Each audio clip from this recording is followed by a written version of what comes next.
Afternoon. My name is Bradley Reider, and today I will be talking to you about the college football playoff system. College football is one of the biggest institutions in all of America.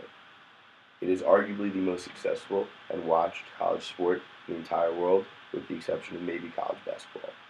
The NCAA has grown to be one of the largest nonprofit organizations in the entire country. College football is known for the Bowl Championship Series, the Rose Bowl, the Orange Bowl, the Classic games. The game has changed a lot, however, and most recently in the last 2 years since the playoff system was incepted in 2014. For the first time in the history of the sport, more than two teams were eligible to compete for the national championship and be crowned the best college football team in the land.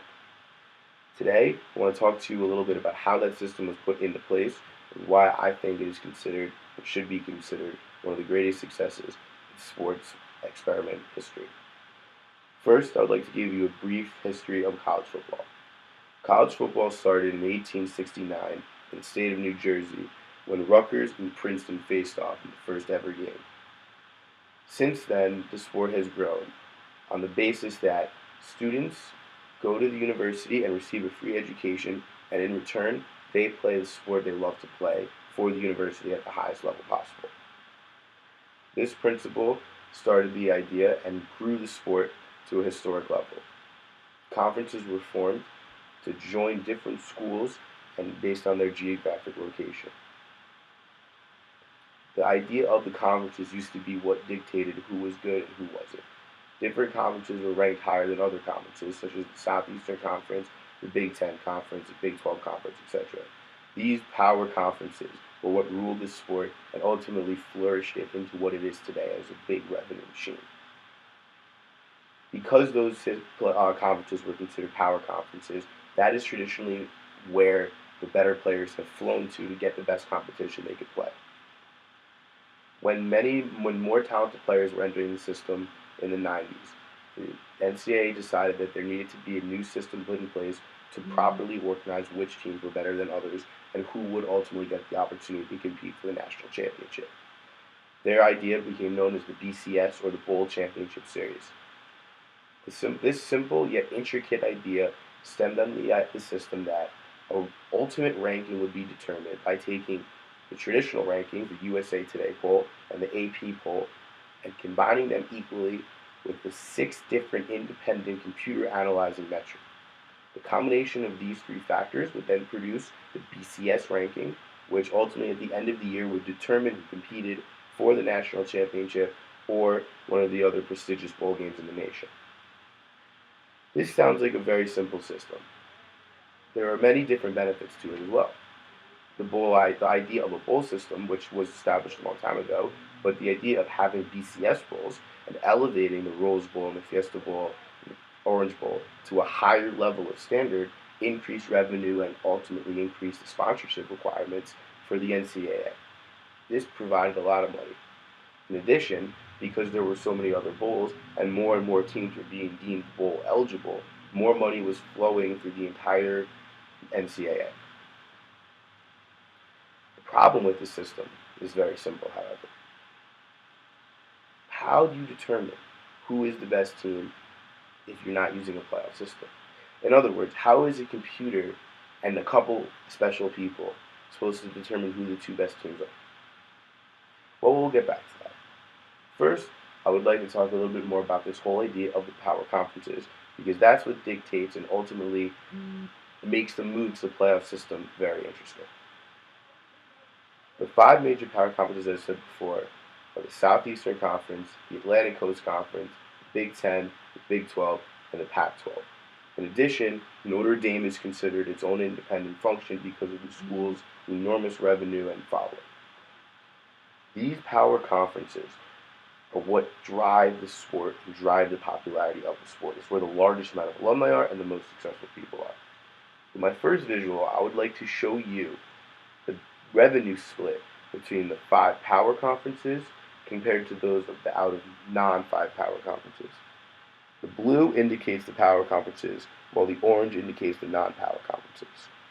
That is just a very, very good visual to show you how much power resides, how much money resides with just 5 of the conferences that make up Division I college football. But as we transition back into the playoff system, I would like to talk a little bit more about the controversies that came from the non-playoff system. This idea of having 2 teams based on not necessarily playing each other or even similar opponents is something that was scrutinized from the beginning. Nobody thought the BCS was the perfect system. It was considered the best alternative at the time. Ultimately, what happened is people realized this wasn't even the case. Not only was it not the best system, it was not the best alternative. It was not the best option. Teams would go undefeated. What happens if 3 do? How do you determine who plays? How do you determine between 2 unblemished teams which one does not get the opportunity to compete for the national championship?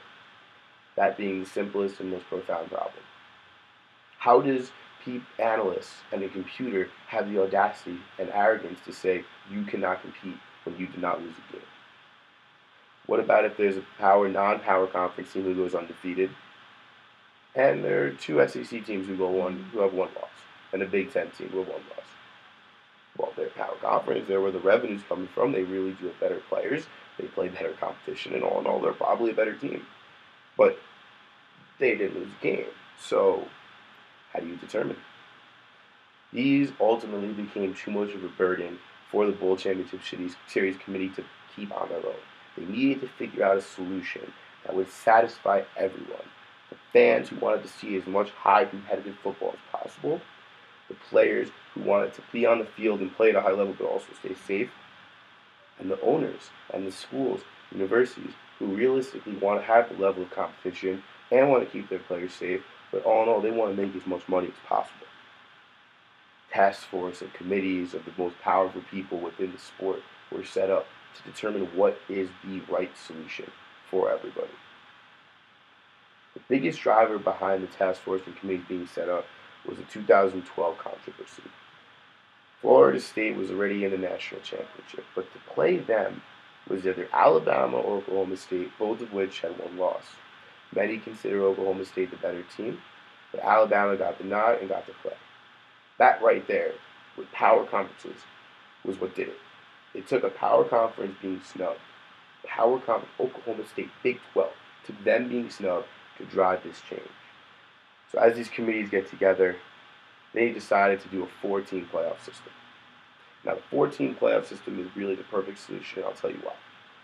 4-team playoff system allows you, as the university, to sneak in and get in the 4th spot and still compete, but it also maintains the integrity of the bowl games.